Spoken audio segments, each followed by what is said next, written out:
my God. What? Did you get a new phone case? Yes, I did. Why are you excited over a phone case? Well, because her other one was ugly. It was just clear. It was just clear, which is what you had. Clear.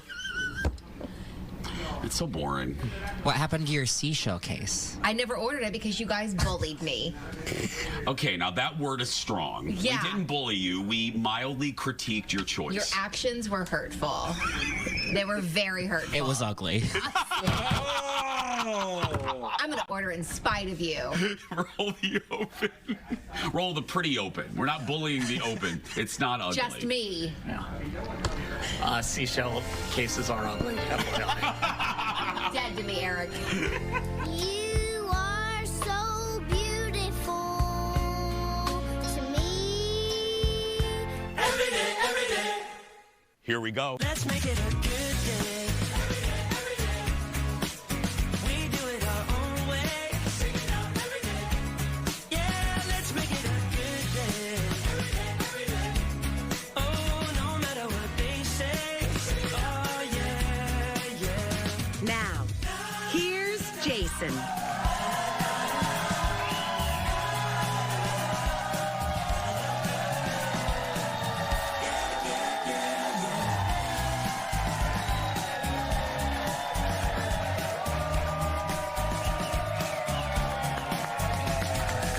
Hi, everybody. Welcome to the show. Thank you. Thank you, everybody. Hi. Thank you.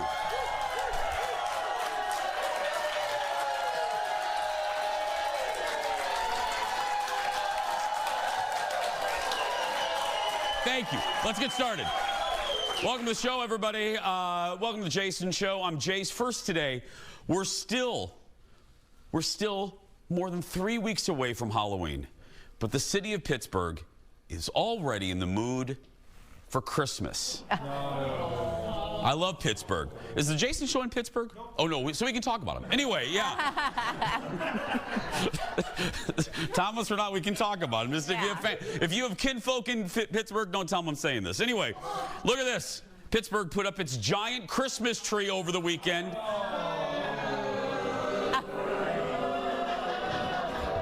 Great, thanks, guys. Now we'll never be in Pittsburgh. Anyway.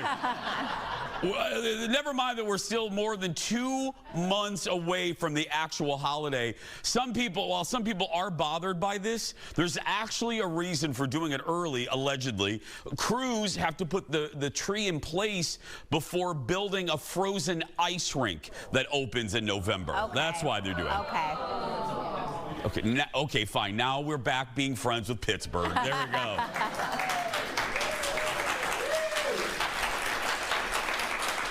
She's sparkly like a Christmas tree. Give it up for Fallon, everybody.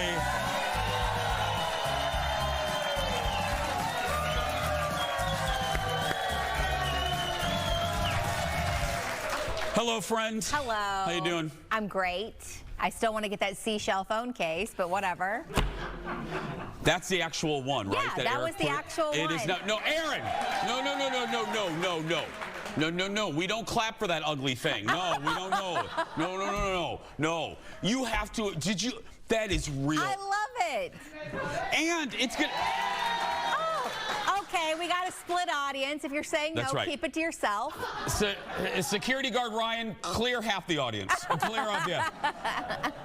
Aren't you worried? Aren't you worried about the seashells will cut your hand? No, they'll cut someone trying to come up on me. That's what they'll do. I'll be like, bam, right there. It's a defense mechanism and a stylish phone case in one. Where does one find an ugly case like that? Oh, Etsy? Okay. Yeah, that's where everything ugly lives. Well, it does. It does.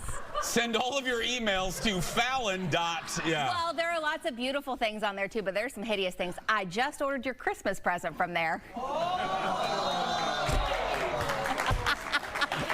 I love how she says there's nothing but ugly things there. Oh, ... I ordered your Christmas gift from there. I didn't say nothing I but go to ugly pretty things stores there. for your Christmas Well, gifts. I think you're gonna like it.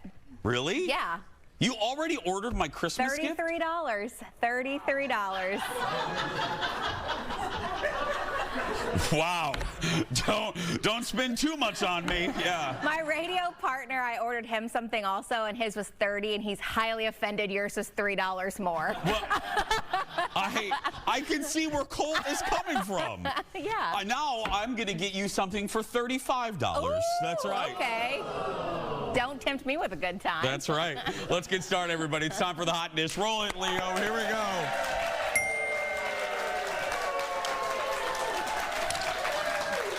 Okay, another shocker on Dancing with the Semi-Stars. It was Disney night, and one contestant led the way. There we go. That is Mormon wife star Whitney Levitt, a phrase I never said before. She got a 25 out of 30 for her foxtrot to the soundtrack of Hamilton, which you can watch on Disney Plus, because again, it all goes back to Disney. Anyway, someone else rising in the ranks is actress Elaine Hendricks. She did a quick step to the music of one of my favorite rides. She danced to the Space Mountain theme. If you don't remember her, she's more of a character actress. She was in The Parent Trap, right? Yes. That's how we know her from. Yes, Meredith Blake. Yeah, and if she's one of those actresses that if I say her name, you don't know, but if you goggle her, you'll be like, oh, she was in this and that and this and that, and yeah.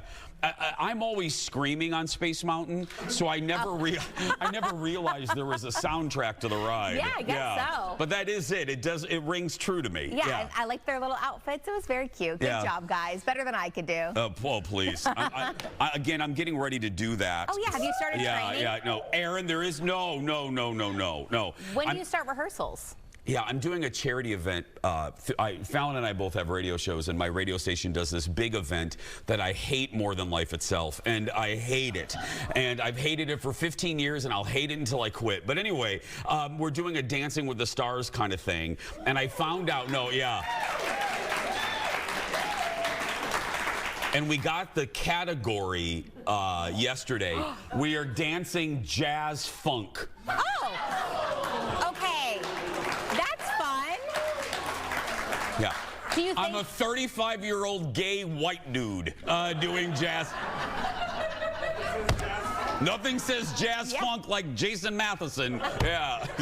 Do you think you'll wear a cummerbund? I'm not wearing a cummerbund. Okay, I'm not. all right, just checking. Comedian Andy Richter continues to try, but consistently gets the low score of the week. Poor Andy watching this. Okay. God bless Andy. He's just kind of walking around. Yeah. His Ratatouille waltz got 18 out of 30. That feels generous. Yeah, that's literally going to be me, in a few weeks. Well, despite having one of the higher scores, Hilaria Baldwin was sent home. She danced a quick step to the music from Star Wars. We hardly knew you, Hillary. Up next, utter panic today for fans of Dolly Parton. You guys probably heard about this. We told you last week that Dolly was postponing her Las Vegas residency because of a medical procedure. Well, on Tuesday, Dolly's sister, Frida Parton, that name sounds like a restaurant. Yeah. Where'd you go last night, Frida Parton? Anyway, Frida posted this, guys, right here. Posted this on Facebook, saying that she was, quote, up all night praying for her sister, saying she wasn't feeling her best lately, and saying, send prayers. Well, that led her fans, Dolly's fans, to worry about Dolly, with headlines plastered all over entertainment news sites, freaking people out. Well, later in the day, Frida probably realized what she had done, and she posted a follow-up saying she didn't mean to scare anyone or make it sound serious. She said Dolly has just been under the weather. Oh. Way to Somebody take Frida's phone. Yeah. You know what I mean? Yeah. I mean, you're Frida Parton, not Frida Smith. Exactly. You know what I mean? Because I want to give this poor woman is probably, to be very fair, this poor woman's probably being raked over the coals today. Yeah. And I don't want to add on to that, but I will say, Frida, you know who your sister is. Yeah. Like, just shh. Like, don't post anything, you know? She probably learned a very valuable lesson. I think, you know, she cares about her sister. Yes. She was doing like just like a normal thing. People would do like, hey, prayers for my family. They're not feeling very well. But since Dolly canceled shows, it just made it seem much more severe. Yeah. And so, yeah, scared people. And you can't freak us out about the national treasure that is Dolly Parton. I mean, we can't. I'm worried about Dolly, though. I know. Because, again, I said it when we reported the story the first time. Dolly just seems like she's going to live forever. I hope so. Like utility. I hope so. Yeah. I want whatever she's having. We're going to take a break. More Dish when we come back. Back in a moment.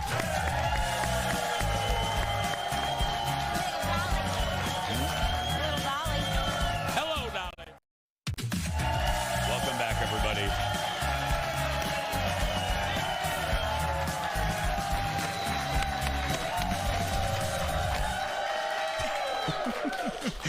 Hey, welcome back. Imagine, if you will, meeting someone for the first time and you're just butt naked. I mean, just like completely naked.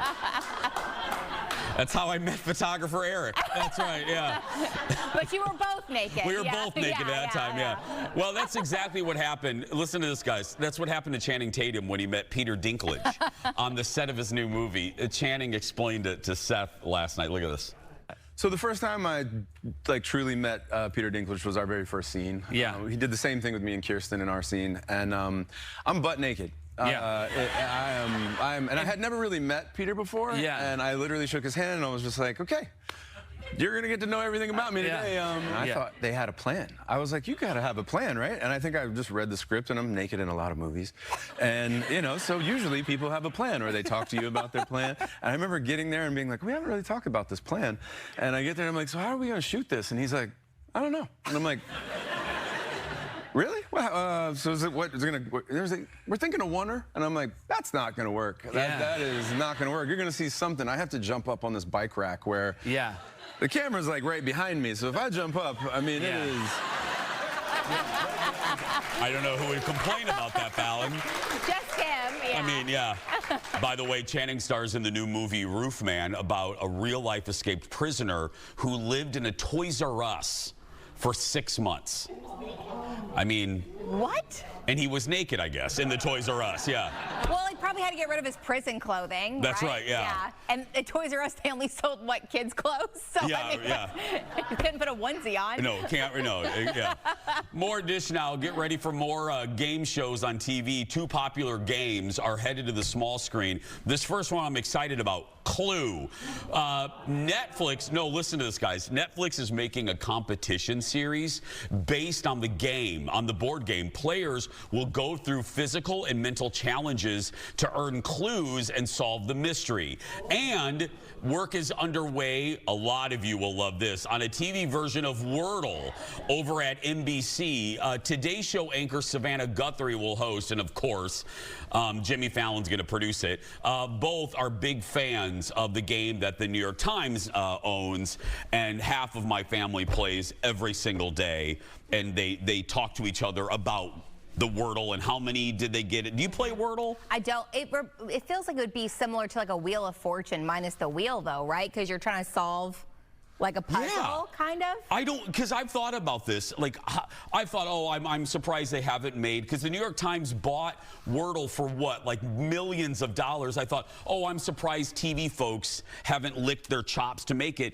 But I just don't know how I'm going to be very curious of how they produce it. Yes. To make it different, because Wheel of Fortune, if you guys, is just Hangman with a wheel and Ryan Seacrest. You know what I mean? And Vanna. That's really what it is. You're right. How do you make it different? Exactly. I don't know. I don't watch a lot of game shows, though. Sorry. You're not a game show girl. No. And Clue, I grew up in the 80s, and my favorite game, and this is going to hit a chord with, I'm 51, if you're around my age, there was a VHS game. There was a Clue game that came with the VHS cassette, and it was a board game / VHS tape. You put it in your VCR, and then you watched Clue. You watched a scene go down, and you had to guess, was it Miss Scarlet in the conservatory with the lead pipe? It was the coolest thing ever, and no one would play it with me, but yeah. I had to make it sad. Yeah. Next, it's one of the best Saturday Night Live characters of the past 25 years, and she first appeared in 2004. Who am I talking about? I want to see the Country Bear Jamboree. I want to go to every country in Epcot and greet them in their own native language. Hola, konnichiwa, hi. Did you guys hear about that train explosion in North Korea? Media is so sensitive there, so secretive.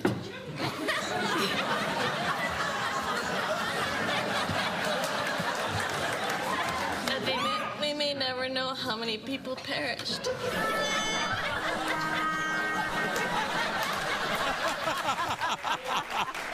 Well, I mean, seriously, in the history of Saturday Night Live, who can forget Rachel Dratch as her character Debbie Downer? Well, Dratch is a guest on Amy Poehler's podcast, and you know we love that podcast, Good Hang. And they talked, amongst many things, they talked about the inspiration for Debbie. Listen to this, guys. It really started because I went on a vacation by myself. So it had been suggested to me by a therapist. She kept saying, like, take a trip by yourself. And I was like, why? Like, I don't want to do that. I could go with friends. Like, I don't want. And I just kind of took it as, like, doctor's orders. Like, I just sort of like, I'm doing this. And I like self-propelled myself to the jungles of Costa Rica. When later it was like sitting at dinner, like you're with randos that are there, and people just making chit chat. And someone said, like, where are you from? And I said, New York. And then they said, like, oh, were you there for 9/11? And it was like 3 years after 9/11. It wasn't like it just happened. It was kind of out of the, and then I was kind of like, yeah. And then, like, it's kind of like, just like in Debbie Downer, you had to, like, get the conversation back, because it was, like, vacation times. Right. Oh, it's so good. That whole, it's like an hour long. Amy says, Amy Poehler says that she watches Debbie Downer sketches when she's feeling down. And let me give you one more little tip. The very first episode of Good Hang features a sequence with Dratch, which Dratch she's joining the show via Zoom, and the doorbell rings, and it's a food delivery person, and Dratch's dog starts barking, and then she pulls out, she's trying to get the headphones on, and the cord of her headphone is like all mangled. It is one of the funniest things.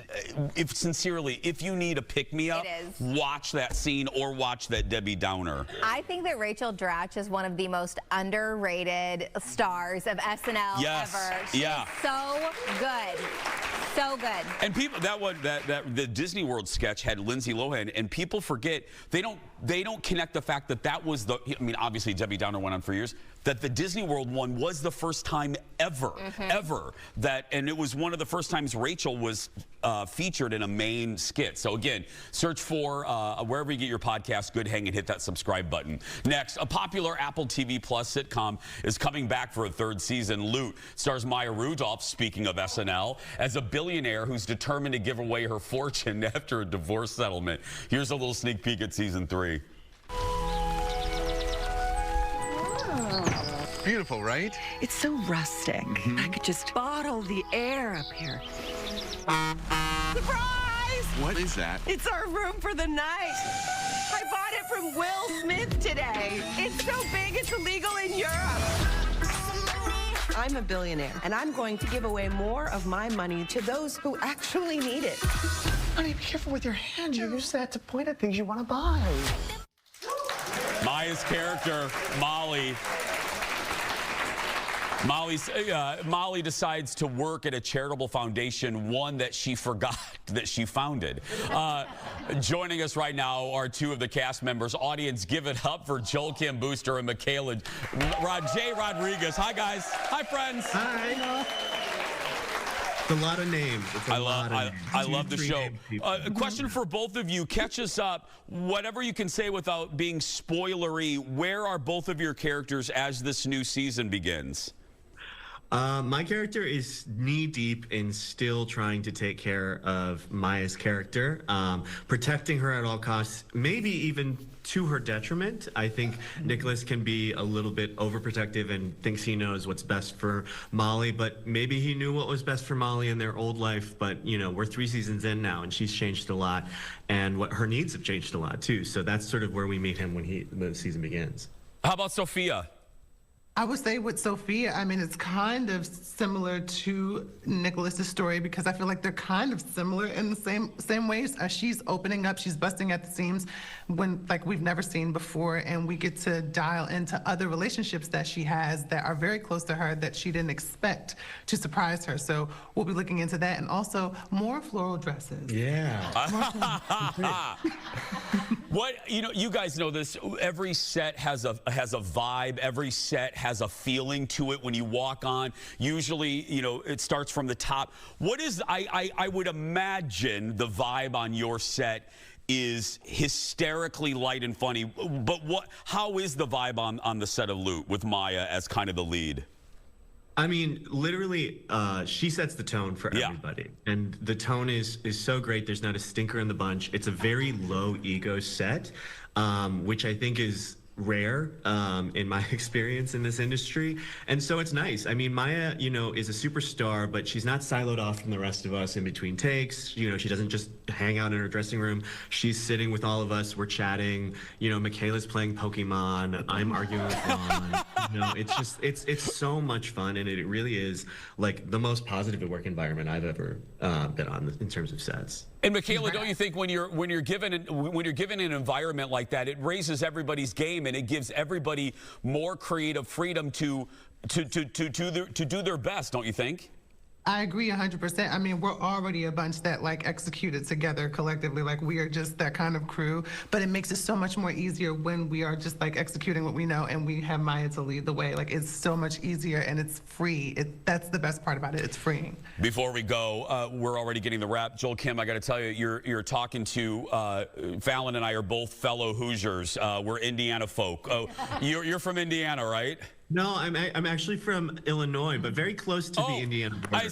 I'm sorry. It's because my dad grew up in Indiana. He grew up in Versailles, Indiana, in southern Indiana. So I have a lot of ties to the Hoosier State. So. It's the Midwest, man. You gotta love it. Thanks to the both of you, and good luck with the new season. Thank you. Thanks, guys. The new season of Loop premieres on Apple TV Plus October 15th.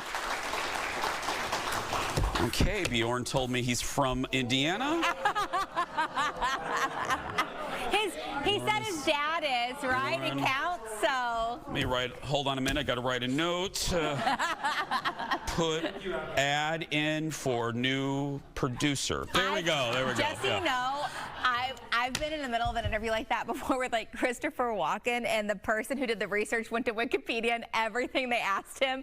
I'm so thankful it wasn't me. He was like, no. Like nothing was right on his Wikipedia. And we were like, a really good Christopher everyone in the room was dying. It was like so uncomfortable because all information was wrong. Audience, if you ever get to get a show and you do a satellite interview or whatever, it is like. If you get it, or if you want to fill in for me, come on, you can do this. But Fallon's right. You're like, your butt just clinches up, and I did really quick, early on in my career. I'm thinking about it now. I sat my very first satellite. Oh, look, everybody, Bjorn's here for his last day. Yeah. Eric, get a shot of Bjorn's last day. Right there. There he is. Yeah. Anyway, really quick, my very first satellite interview ever with Ben Affleck.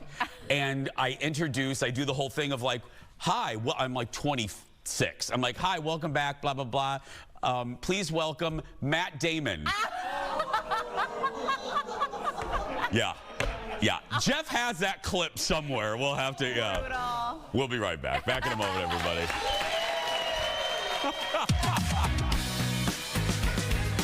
She is just doggone good. Sorry, I had to. Coming up in just a little bit, our favorite dog trainer, Katie K9, is back. And today, she's helping you with those puppies, those dogs that just don't know how to properly greet a guest at the door. Plus, she's answering some of your dog training questions from our socials. That and more when The Jason Show continues.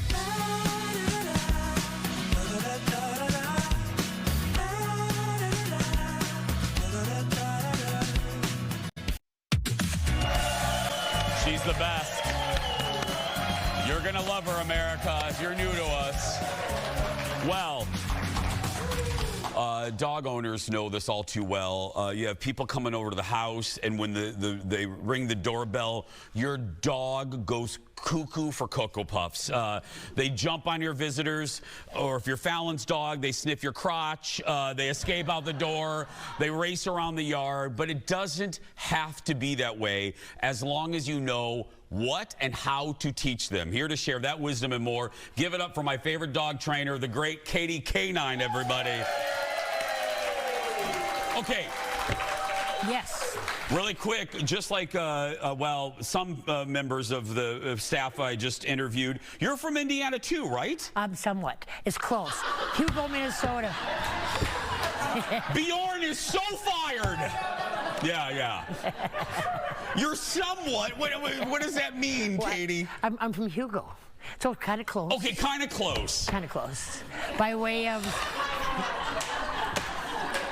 We're taking applications for the job. Not my job. No, not your job. Okay.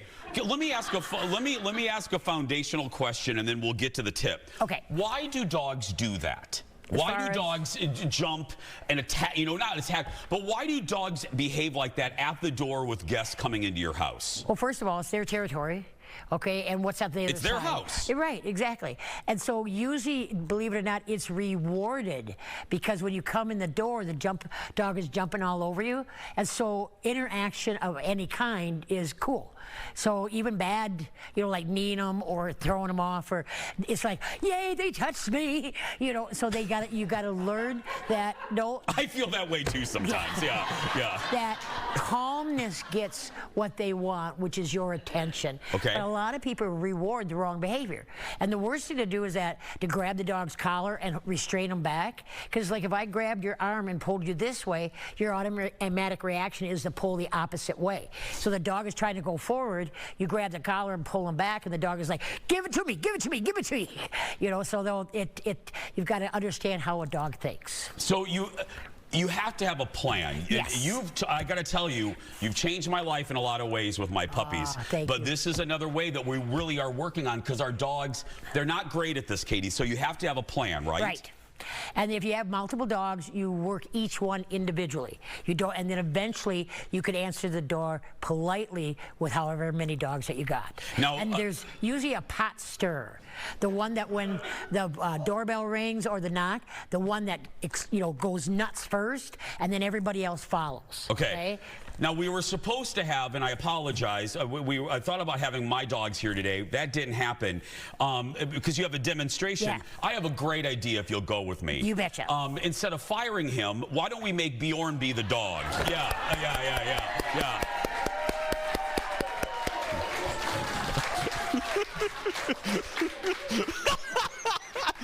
Come here, Bjorn. Come here. Sad dog. Come here, Bjorn. Now, yeah. So if Bjorn, right there we go. Now, Bjorn's jumping up and down like the dog. There we go. Very good. There we go. There you go. Now, what do you do? Do you step on the leash? Hey, remember the spray bottle? Yeah. Right there. There we go. Okay, first of all, now if you're... Back up, please.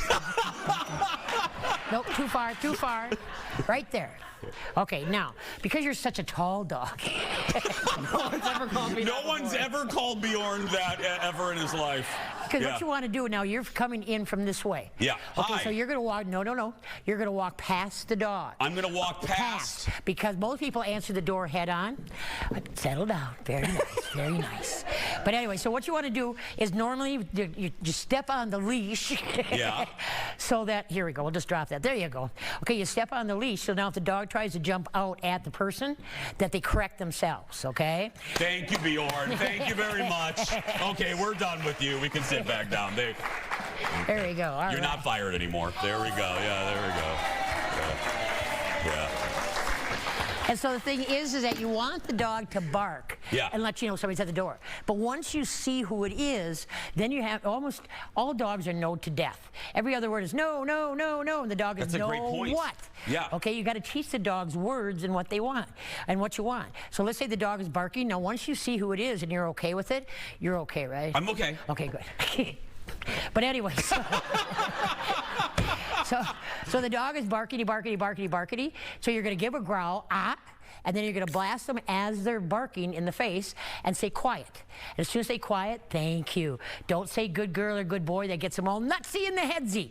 Okay, be what you want the dog to be, calm and steady. Oh, so you don't applaud them at that moment? No. So what I want the dog, because you're going to be coming in, all right, so then I'm stepping on the leash, and eventually you want your dog to sit and just be calm, but the quickest way is just step on the leash. Don't pen them to the ground. If they're standing, you just want where their head dips a little bit, but if they try to jump out at your company, that they correct themselves. They can't get to the company. Okay, but you want them to bark to let you know somebody's there, and then you see who it is, you're okay, so now your job is done, quiet. And if they don't, quiet, all right? And as soon as they say quiet, then what you're gonna do... That's why we stopped Bjorn doing this. I didn't want him getting sprayed in the eye, yeah. And what you want to do is you want to keep a leash by the door. And this is your answering the door leash. This is such a great idea. Not I can't find my walking leash, okay? Yeah. And so it's before you say just a minute, and then what you do is you hook the dog on, you stand on the leash and say, okay, come on in. And now if the dog tries to jump out, the people are not to acknowledge the dog in any way. Don't say hi, don't touch. You can say hi, but your job is to control the dog. Okay, so then now the people come in, and then now, let's say you're gonna go sit down. Now, this is one thing every dog needs to learn. People that have dogs that are wow factors, they're jumping all over. Everybody wants to run them and run them and run them to get them tired. All that does is build an athlete. And so what you want to do is you want to keep dogs have a hard time just settling down. So what you do is you take the leash, you put it on the seat of your chair, and then you sit down on the leash. And now don't look at the dog, don't touch the dog. Put your hand on your wrist, just relax.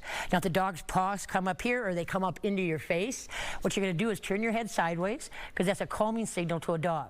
And so then if they try to bump up into you, you give them a bump and a growl, just like that. Or, hey, just like that. Now what I want is the dog's going to eventually get so bored because they're not poking at you, like, look at me, touch me, look at me. That they'll calm down. That they calm down, and all of a sudden they're laying, and now they're learning to calm themselves down by themselves without you. Sit down, that just feeds the frenzy. But you just sit on the leash and you just totally ignore them. And so that's the most important thing. This is something so simple that you can teach your dog. And you practice this every day, 3 times a day. Sit on the leash, ignore the dog.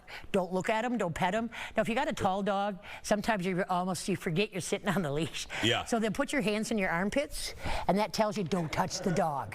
Hold that thought. More with Katie when we come back. Back in a moment, everybody. That is a great... Yeah, the invisible dog. Oh, God.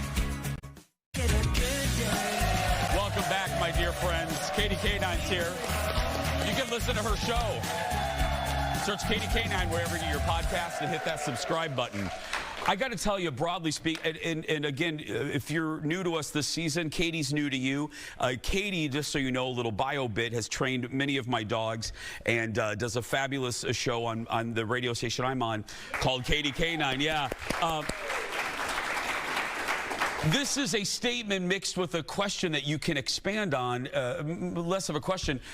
I recently moved to a house. We got a backyard, and now the dogs can run and just be dogs. And I got to tell you, what this reinforces, and tell me if I'm wrong, is Katie, I'm not joking. I could cry because it makes me so happy. They are actually just better dogs now because they get so much exercise.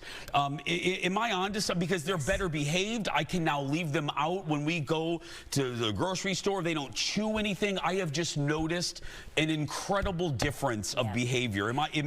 You're right on. And the fact is, because in an apartment, there is no sniffies. You know, there's nothing new. And when you put them out in the backyard, and I was wondering what the hell a sniffy was, but okay, yeah. Well, see, you know, everything's through a dog's nose. Okay, that's what the world. And so there's new scents, new smells, new sounds every time they go outside, and that's mentally stimulation, and that makes them tireder and calmer. Because most people, they like I say, want to exercise the heck out of their dogs, and all that does is build an athlete. But if you give them and use your brain, then they're a calmer, steadier dog. And by you letting them out into the backyard, they're sniffing here, they're sniffing there, and then all of a sudden they're shot out of a cannon, and then all of a sudden they're hanging out in the sun. And so it's so much mental stimulation. They come in and they're kind of like, okay, I'm going to relax. Okay, so let me talk to the people that don't have a backyard. When you say use their brain, what does that mean? What can people that are in a townhouse or an apartment do? Teach tricks, do nose work. Take some of their kibble and hide it around the house, and then just say, you know, find it. You know, start out like, okay, the dog's right here, smell it, and then I'm going to put it right here, and then I'll say, find it. Well, that's a no-brainer. Then what you do is you make it go farther and farther, and then around one corner, another corner, and all of a sudden, now you just put it all over the house, and you can go read your book, watch TV, and your dog is on a smelling mission trying to find those little kibbles all over the place. So now when it takes a lot of sensory to use their nose, and so pretty soon by the time they find the last one, they're like, I'm exhausted. And then they go down and lay down or sit on your lap. And so like that is the same thing as going outside. There's so much going on, things that you don't smell or understand. Because generally speaking, Katie, dogs don't misbehave because they're mean and they want to. It is a it's a reaction, right? Or they're doing it for a reason. It's boredom. Yep. Very much so. And that's most dogs' problems, is that people, they're so busy, they, you know, going here, going there, and now take my dog for a walk for a half hour, come back, okay, out of 24 hours, I get a half-hour walk. Mental stimulation, that's not enough. But if you just do a little, you're going for a glass of water, and the dog is right there, and you've been working out a trick. Let's say, be a gopher. So I'm going to say, gopher. Okay, then when they do it, oh, that was very nice. Okay, I used his brain there for a little second. I'm going down the hallway. I'm going to say, wait. I'm going to go down the hallway. And then I'm going to come back and say, done. And so they're doing little bits and pieces. They're using their brain. They're looking to you for direction. You're building a team. I love you. Thank you. We're loaning you, Katie. She's answering your questions when we return. Back in a moment, everybody. Stay with us. I'm not kidding, though. It is a game. Welcome back, everybody. The great Katie K9 is here. Follow Katie K9 on the socials and listen to her show, again, wherever you get your podcast. Well, whenever Katie is here, we give her over to you. You guys, our viewers. We received a lot of dog training questions over on our Jason Show Instagram and Facebook pages, so let's get to as many as we can. You ready, Katie? Fire. First up, first message from Ben. Hi, Ben. I have 2-litter mate male mastiffs going on 3 years of age. One is a total sweetheart. The other can become very reactive, especially around men. We are losing hope to correct the behavior. Any advice? Okay, litter mates are really tough, and people don't understand. They're thinking it's double the fun, double the trouble. But if you don't do things right at the very beginning, as far as the pups lead 2 separate lives and only come together and play once in a while together until they're bonded to the humans in the house, then they can spend more time together. But if they haven't taken the time to do that, then what happens is the dogs get older. There's always a leader and a follower, and it sounds like the leader is trying to protect the follower. As far as I would get the dog into some obedience training to solidify the owner relationship, that the owner is in charge and not the dog. Because if a dog, everybody makes a mistake when a dog growls, they get on their case. Like, bad dog, shame on you. No, no, no, no. A growl is a warning. The dog's not happy. So what you got to learn to do is diffuse. Hey, hey, hey, you be nice. You be nice, come here. You be nice, dog. Yes, you be nice. And so the dog's like, oh, okay. And so because a warning, if you scream about the growl, they're going to nix the growl and they're going straight in for the bite. And so the growl is a good thing, but you don't yell at them. You diffuse. Next is Shelly. Hi, Shelly. Hey, Katie Canine, how do I get my chocolate lab to leave the cat food alone? Yeah. Okay, and the difference between dog food and cat food is a lot higher protein, and so that's why a lot of dogs like the doo-doos out of the litter box, kitty treats, is because it's a higher protein. Yuck, I know, and then they kiss you. Yeah. But anyway, so the thing what you got to do is you got to set up where feed the cat up high. Don't leave food out all the time. You know, create an area where the cat can go and eat, and so because there's just no way. The minute your back is turned, the dog is right in there. So you're going to save yourself a lot of money, and 10 to 1, that dog's probably pretty fat. Yeah, absolutely. Another cat-related question. This one's from Tanya. Hi, Tanya. How do I get my 2-year-old German Shepherd to stop chasing my cats? Okay, yeah.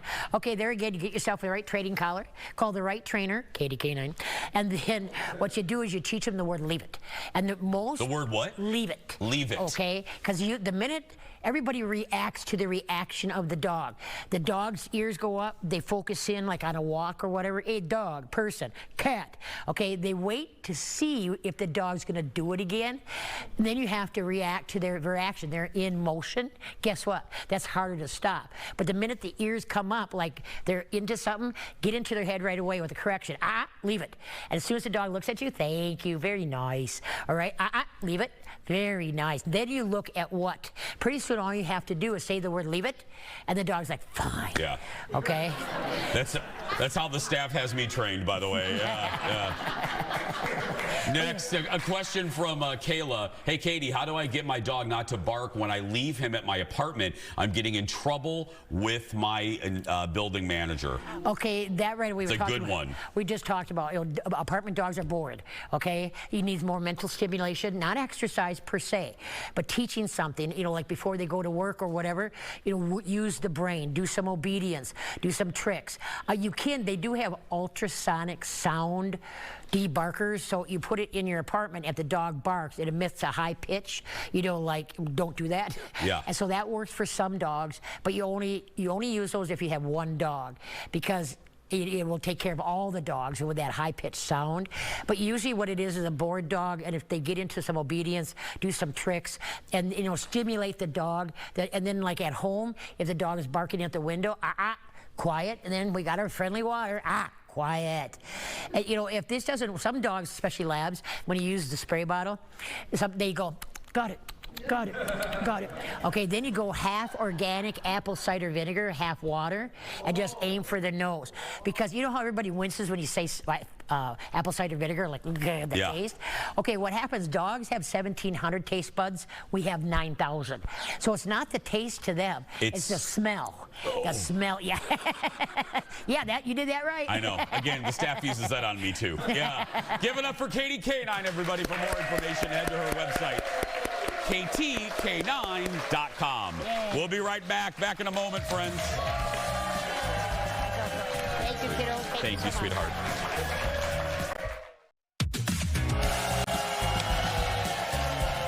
Welcome back to the show, friends. Welcome back. Hey, we sure do have a good time up in here, don't we, Fallon? You know it, Jason. Don't forget to sign up and be part of our studio audience. We have free tickets available for the rest of October and November. Head to eventbrite.com or download the Eventbrite app, or just shoot that QR code right there. You're in by 9:30 and you're out by around 11:15 Central and Mountain. We'll be right back. Back in a moment. Mountain. Central and Mountain.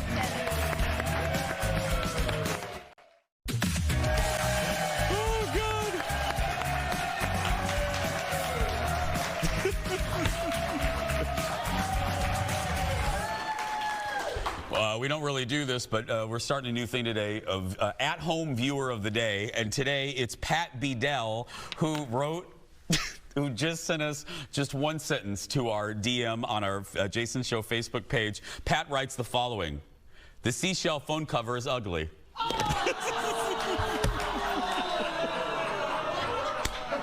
Pat, you're lucky this show is protected by the FCC, okay? Just saying. Bjorn runs over in the commercial break. First of all, we go see our delightful audience, and Bjorn goes, "We got a message. We got a message."